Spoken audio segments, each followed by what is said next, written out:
ሰላም ጤና ይስጥልኝ የቻናል ተከታዮች እንዴት ናችሁ? ደህና ናቸው? እኔ ጋር እግዚአብሔር ይመስገን። እናንተ እንዴት ናችሁ? ስራ፣ ጤና፣ ሁሉ ሰላም ነው? እንግዲህ ነባሮቹ በላይክ ግቡ፣ አዲሶቹ ደግሞ በቅንነት ሰብስክራይብ፣ ላይክ በማድረግ አበረታቱኝ። እንግዲህ ዛሬ የአብርሽ ሩታ እንዲሁም የሄርሜላ ነገር እንግዲህ ነገሮቹ በአሁኑ ሰዓት እየከረሩ መጥተዋል። እንግዲህ ከዚህ በፊት እንደምታውቁት እንግዲህ አብርሽ ሩታን እባካችሁ አስታርቁኝ እያለ እህቱን እንዲሁም ደግሞ የሩታን አክስትም ወይንም አባቱም ጓደኞቹም አስታርቁኝ እያለ ይመጣ ነበረ። በዛ ምክንያት እንግዲህ ሩታ ደግሞ በፍጹም እኔ አልታረቅም በድሎኛል ብላ ነበር። እንግዲህ ሩታ እንደዛ ያደረገችበት ምክንያት እርጉዝ ሳለች አብርሽ ከሄርሜላ ጋር ይሄድ ነበር። ያው በስራ ምክንያት ነው። በነገራችን ላይ አንድ ወንድ ከሌላ ሴት ጋር ቢመጣ ሌላ ግንኙነት አለው ማለት አይደለም። አንድ ሴት ደግሞ ከሌላ ወንድ ጋር ብትመጣ ያው ሌላ ግንኙነት አላት ማለት ሳይሆን ያው የስራ ሁኔታ እንግዲህ ያገናኛቸዋል። እንግዲህ ሩታ ደግሞ ሄርሜላን ያው አትፈልጋትም ከአብርሽ ጋር። በነገራችን ላይ ከዚህ በፊት እንግዲህ ከአብርሽ ጋር ብዙ ሴቶች ይመጡ ነበረ። እነዛን ሰዎች እንግዲህ ያው ይመለሱ ነበረ። እኔ ባለትዳር ነኝ እያለ ነበር። ነገር ግን ሄርሜላ እንግዲህ ወደ አብርሽ እንደምታውቁት እንግዲህ መጀመሪያ ስትመጣ አብርሽና ሩታ በዛ ምክንያት ትንሽ ክፍተት ተፈጥሮ ነበረ። ሄርሜላም የአብርሽን እንግዲህ 200 ስንት ሺህ አላቅም ብቻ ይቀርታ እሱን ለማክበር ነበር የመጣችው። ከዛ በኋላ እንግዲህ ኖርማን ጓደኛ ሆንሃለሁ ብላ ነበር እና ከዛ በኋላ የአብርሽና የሩታ ነገር ያው ነገሮች እየከረሩ ይመጣል። አብርሽ ደግሞ ኖርማን ጓደኛዬ ናት ብሎ ነበር። እንዲሁም ሄርሜላም በቃ ኖርማን ጓደኛ እሆናለሁ ብላ ነበር።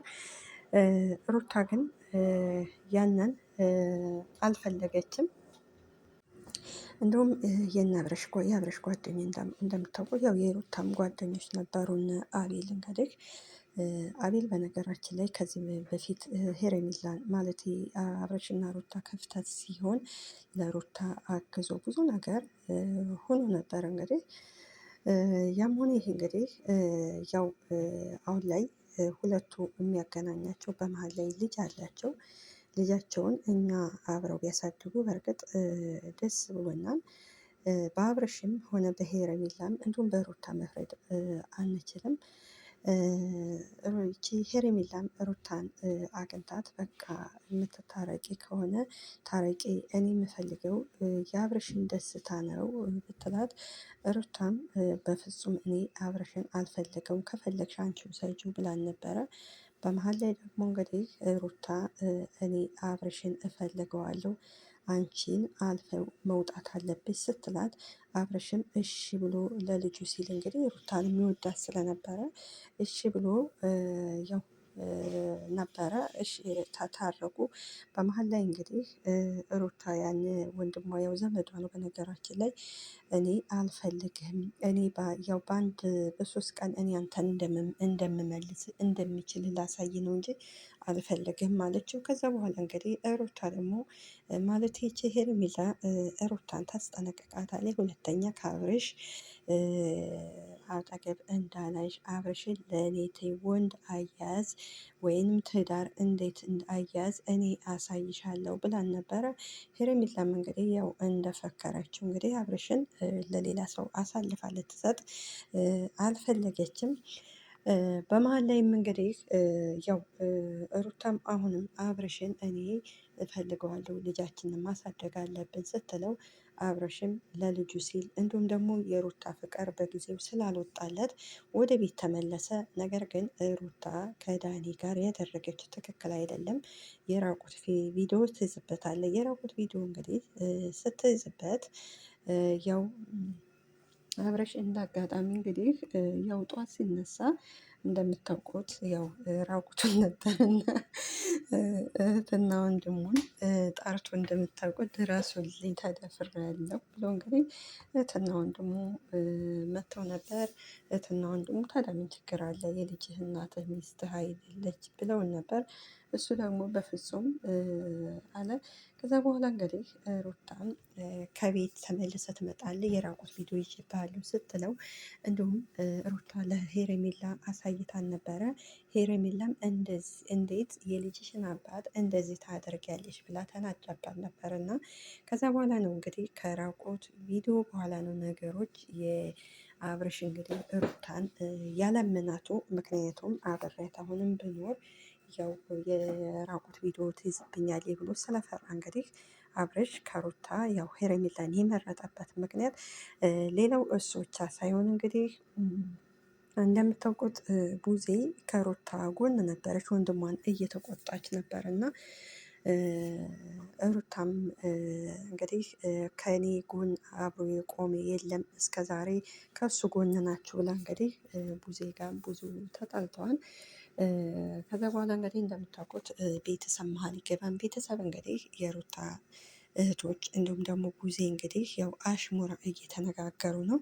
እና ሁለቱ ማለት ያው ሩታና አብርሽ እንዲታረቁ ወይም አብረው እንደሆኑ የሚፈልጉ ቢሆን ይህን ያህል አያደርጉም ነበረ። ወይንም ደግሞ ቪዲዮ መስራት አያስፈልግም፣ በውስጥ መጨረስ ይችሉ ነበር። እና እንግዲህ ቡዜም ደግሞ አብርሽ ከፈለገ ቡዜ ጋር መኖር ይችላል። ስለዚህ ያው ከሄረሚላ ጋር እንደሆን ፈቅጄለታለሁ ብላ አለች። ሄረሚላም እስከዛሬ እኔን አትፈልጊኝም፣ አሁን ግን አስበሽበት ነው ስትላት፣ ቡዜም አዎ ለእስከዛሬው ይቅርታ፣ አሁን ግን እንደፈለግሽ ብላታለች። እና ምን ለማለት ፈልጌ ነው እንግዲህ ሩታ አሁን ላይ ያው አጥፍቻለሁ፣ በቃ አሁን እኔ ልቸነፍ፣ ልጃችንን አብረን እናሳድግ፣ በቃ ይቅርታ ላድርግልህ፣ ይቅርታ አድርግልኝ ስትለው፣ አብረሽ እንግዲህ አሁን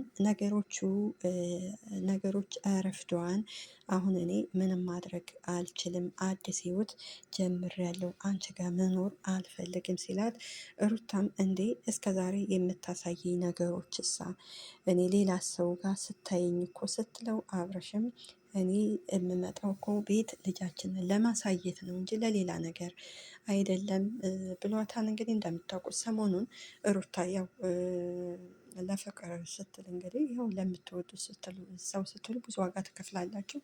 አብረሽ ግን በፍጹም አለና እንግዲህ ከትናንት ወዳ እንደምታዩት አልፈልግም አለ። እና ቤት መሄዱም ሲቀር እንግዲህ ትናንትና ደግሞ የአብረሽ ታላቅ ወንድም ሁለቱን ይዞ ሲመጣ፣ አብረሽም ወይ አገለቅቄልሽ እሄዳለሁ ወይንም ደግሞ ራሴን አጠፋለሁ፣ እኔ ቤት ስመጣ ልጅን ሳይ ስመጣ አንቺ ሌላ ስሜት የሚሰማሽ ከሆነ እኔ አልመጣም፣ ልጄ በቃ ሲያድግ አባቱን ብሎ ይመጣን፣ በቃ አልመጣም ሲል፣ የአብርሽም ወንድም እኔ እኮ አብራችሁ ኑሩ ሳይሆን አብራችሁ ያው ፈጣሪ ካለ ለወደፊቱ አብራችሁ ትኖራላችሁ፣ ነገር ግን ደግሞ ልጅህን ማየት አለብህ፣ እሷን ደግሞ ልክ እንደማታውቃት ሰው ለምንድን ነው የምትዘጋ? ሰላም ማለት አዋራት ሲለው፣ አብረሽን መቼ ቀረች? አንድ ቀን ብቻ እኮ ነው የቀረው ሲል እንግዲህ አብረሽና ሩታየው ሲወቃቀሱ ነበረ።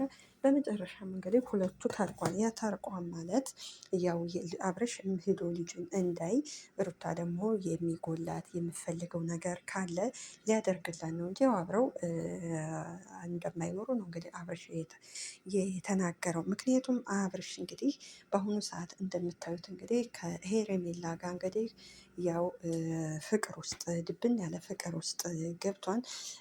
ምናልባት ሄረሜላ ለሄረሜላ ቃል ባይገባላት ኑሮ እርግጠኛ ነኝ ሩታ እንደዛ ብላ ለምነው እሺ ብሎ ከሩታ ጋር እንግዲህ ሊኖር ነበረ። ሩታ እንግዲህ እንደዛ አብርሽን አልፈልገውም ያለችበት ምክንያት እንግዲህ ያው ስለተናደደ በጊዜው ነበር እንግዲህ። ነገር ግን ሩታ ስህተቷ ምንድነው? ለፍቅር ሲባል ብዙ ዋጋ ይከፍላል። አንዳንድ ጊዜ ማለት ያው ስንቸኩልም ብዙ ዋጋ እንከፍላለን፣ ስንዘገይም ደግሞ ብዙ ዋጋ እንከፍላለን። እና ሩታ አሁን ላይ በጣም ዘግይታለች። እንግዲህ ወረቀቱ ችግር የለውም፣ ወረቀቱ ቢፈረምም ችግር የለውም፣ መልሰው ይጋባሉ። እና ነገር ግን ደግሞ በጊዜው አብረሽ እባክሽ ልጃችንን እናሳድግ፣ ይቅርታ አድርጊልኝ፣ አብረን እንሁን ሲላት እንግዲህ ያው እንደምታውቁት የሩታ እህትም መታለች። ቤተሰብም የአባቱም እህቶቹም ወንድሞችም ብዙ ነገር መክረዋቸዋል። እንግዲህ ነገር ግን ደግሞ ሩታ እኔ ከእሱ ጋር መቀጠል አልችልም ብላለች። ሩታ እንደዚያ ያደረገችበት ምክንያት እንግዲህ አናቅም፣ ወይ አብረሽ እንዲማር ብላ ፈልጋ ይሆናል። ነገር ግን አብረሽ እንግዲህ እንደምታዩት እንግዲህ ይቺ ሄረሚላም ያው አንድ ሴት ደግሞ የሆነ ወንድ እንግዲህ ቃል የሆነ መፍትሄ ሳይሰጣት መቼም ይሄን ያህል አፈቅረዋለሁ አትልም። እንግዲህ አብረሽና ሄረሚላ ያላቸውን ምን ቃል እንደገባላት እኛ ሁለቱ አናውቅም። እንግዲህ ፈጣሪ ነው የሚያውቀው። እና ነገር ግን አሁን እንግዲህ ሁለቱ እንደኔ ቀስ ቢሉ ማለት ነው እንግዲህ ሩታም ያው ሴት ስለሆነ ቀስ ቢረጋጉ። ምክንያቱም ወይ ሩታ አዲስ ህይወት እስከምትጀምር ቢረጋጉ ደስ ይለናል። ሄረሚላም ደግሞ ያው አብረሽ በነገራችን ላይ አይቆርጥም። ነገ ጧት ደግሞ ያው ትቶ ወይ ሊሄድ ይችላል ወደ ሩታ። ስለዚህ ሄረሚላ እንደኔ ያው ሴት ስለሆነ እንዳትጎዳ የአብርሽ ነገር ስለማይታወቅ ለራሷ ህይወት ብትጀምር ደስ ይለናል። እንዲሁም ከዚህ በፊት እንደምታውቁት እንግዲህ የሩታ አክስት ተብዬ ደግሞ ከደስታ ጋር ነው መኖር ያለብሽ እንጂ አብርሽን አታገቢውም ብላታለች። ስለዚህ እንደዛ ተሳስተዋል። ምክንያቱም አብርሽ እሺ ጥሏት ሄደ። ነገ ጧት ደግሞ ደስታ ጥሏት ሲሄድ ደግሞ ሌላ ሰው ይምጣ ማለት የለባቸውም። አንድ ሴት እኮ ከወለደች በኋላ ፈጣሪ ካለላት አብራ ከትዳር አጋሯ ጋር ልጇን ታሳድጋለች። ካለበለዚያ ደግሞ ያው ልጇን ብቻዋን የሚያሳድጉ ጀግና እህቶቻችን እና እናቶቻችን አሉ ለቁም ነገር የሚያበቁና። ሩታ ደግሞ ሕፃን ልጅ አይደለችም። ራሷን የምታውቅ ልጅ ስለሆነ ቤተሰብ ባይጫናት ደስ ይለናል። አሁንም ደግሞ የምታደርገውን እንግዲህ አብርሽ ጋር መቀጠል ትችላለች። ምክንያቱም ያው ሴት ልጅ ብልህ ናት ይባላል። ምናልባት እንግዲህ ያው እንግዲህ ከዳኒ ጋር አሁን ለሶስተኛ ጊዜ ነው እንግዲህ ብቻዋን፣ እንዲሁም ከዳኒ ጋር እንዲሁም ትናንትና ደግሞ ከወንድሙ ጋር ነው እንግዲህ እንትን ያለችው።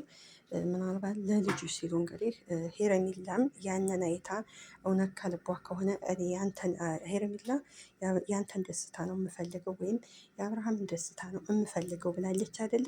ስለዚህ ምናልባት ደግሞ ያን ስታይ ሴት ስለሆነ ከልቧ ከሆነ ልጅህን አሳድግ ልትለው ትችላለች። ሌላው ምንድን ነው አብርሽና ሩታን የሚያጣሏቸው የገዛ ጓደኞቻቸው ናቸው። ምክንያቱም ለሩታ የሄዱና ልጅሽን አብርሽ ሀገር ይዞት ሊወጣ ነው፣ ሊሰደድ ነው፣ አብርሽን ይዞ ሊሄድ ነው እያሉ እንግዲህ የማየውን ነገር ይነግሯታል። ለዛም ነው ሩታም እንግዲህ ከመጀመሪያው አልታረቅም ያለች ይመስለኛል። ለአብርሽም ደግሞ የሄዱና ስለ ሩታ መጥፎ ነገር ይነግሩታል። እና አንዳንድ ጊዜ ጓደኛ ሲበዛ ጥሩ አይደለም። ጓደኛ ሶስት ወይም አንድ ወይ ሶስት ከዛ በላይ ደግሞ ጥሩ አይደለም። እና የነዚህ ልጆች እንግዲህ ትዳራቸው የፈረሰው በገዛ በጓደኞቻቸው ነው። አሁን ያ ሁሉ ሰው ያው ሩታ እንደዚህ ብላ የሌለም ማለት ነው የማይሆን ነገር አብርሽ እንደዚህ አድርጎ ሩታ እንደዚህ አድርገው ብለው እንግዲህ በውሸት ያው ቪዲዮ ይሰራሉ። እና በትዳር መሀል ሶስተኛ ወገን ከገባ ያው ትዳር ጥሩ አይሆንም። ዋናው ደግሞ በትዳር ላይ መተማመን አለባት። ሚስትም ባሏን ማመን አለባት። ባልም ደግሞ ሚስቱን ማመን አለበት። እና ምናልባት እንኳን ባይተማመኑ ሚስትም ባሏን የመጠየቅ ምናልባት የሰው ወሬ ሰምታ ጥርጣሬ የምትገባ ከሆነ ሚስት ቁጭ አድርጋ ይሄ ነገር ምንድን ነው ብላ ባሏን መጠየቅ አለባት። እንዲሁም ባልም ደግሞ የሚጠረጠረው ወይም ከሰው የሰማው ወሬ ነገር ካለ ሚስቱን ቁጭ አድርጎ ይሄ ነገር የተፈጠረው ምንድን ነው ብሎ ጠይቆ ችግራቸውን መፍታት ይችላሉ። ሌላው ደግሞ ልጅ የእናትም የአባትም ፍቅር አግኝቶ ማደግ አለበት እና ልጅ በእናትያም እንዲሁም ደግሞ እንደኔ በአባትያም እጅ ማደግ የለበትም። ልጅ ማደግ ያለበት የሁለቱን የእናቱንም የአባቱንም ፍቅር አግኝቶ ነው ማደግ የሚችል ደስ የሚለው የሁለቱን ፍቅር ሲያገኝ።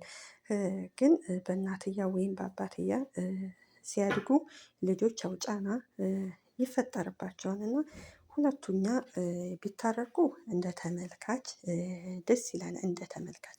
ነገር ግን ማለት የማይታረቁ ከሆነ ደግሞ ለልጃቸው ሲሉ መኮራረፍ ሳይሆን ያው ህይወት ይቀጥላል አይደለ?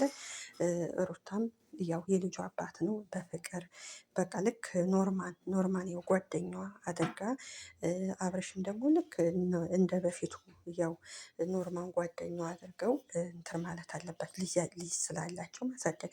ምክንያቱም እንደ ስለምናውቅ ያው ባልና ሚስት ይጣላሉ፣ ይፋታሉ። ከዛ በኋላ ለልጆቻቸው ሲሉ ለብዙ አመት ለልጆቻቸው በደስታ ልጆቻቸውን ያሳድጋሉ በጋራ። ባልም እየሄደ ልጆቹን ይጠይቃል። እንደዛ ነው የምናደርገው። ያው እንደምናውቀው እንግዲህ ገነት ንጋቱን እንደምታውቋት ለብዙ አመት ባሏ ጋር ተፋታ ነበር። እሱም አላገባ እሷም አላገባኝ ነበር። በመጨረሻ ላይ እንግዲህ ይኸው ተጋብተው እንደውም ሌላ ልጅ ወለዱ። ስለዚህ እነዚህም እንደዛ ሊሆን ይችላል አይታወቅም። እና በትዳር ላይ ስትኖሩ ያው ሁል ጊዜ ፍቅር ይኖራል ማለት አይደለም። ሁል ጊዜ ደግሞ ጸብ ይኖራል ማለት አይደለም። ስለዚህ ዋናው ምክንያት ምንድን ነው? ዋናው አስፈላጊ ነገሮች መተማመን። ወንድ ልጅ ደግሞ ፍቅር ይፈልጋል። በቃ አይደለ ስራ ውሎ ሲመጣ ፍቅር የምትሰጠው የምትንከባከበው ወንድ የምትንከባከበው ሴት ይፈልጋል። ግን ነገር ግን የትም ወይም ስራ ውሎ ሲመጣ የት ቆየ ከማን ጋር ነህ ምናምን እንደዚህ ወንዶች አይፈልጉም። ወንዶች የሚፈልጉት በቃ የምትንከባከበው ሚስት ይፈልጋል። ፍቅር የምትሰጠው ሴት ይፈልጋል። ሌላው ደግሞ ሆዱን ይፈልጋል። በቃ እነዚህን ካገኘ ወንድ ልጅ ጣጣ የለበትም። ይህን እላለሁ። እንግዲህ ስለነበረን ቆይታ እናመሰግናለን። አገራችንንም ሰላም ያደርግልን፣ እኛም ደግሞ በያለንበት ይጠብቀን ፈጣሪ አምላክ። እንዲሁም ደግሞ የታሰሩት እህቶቻችንም ለሀገራቸው ያብቃቸው። እናመሰግናለን። ባይ ባይ።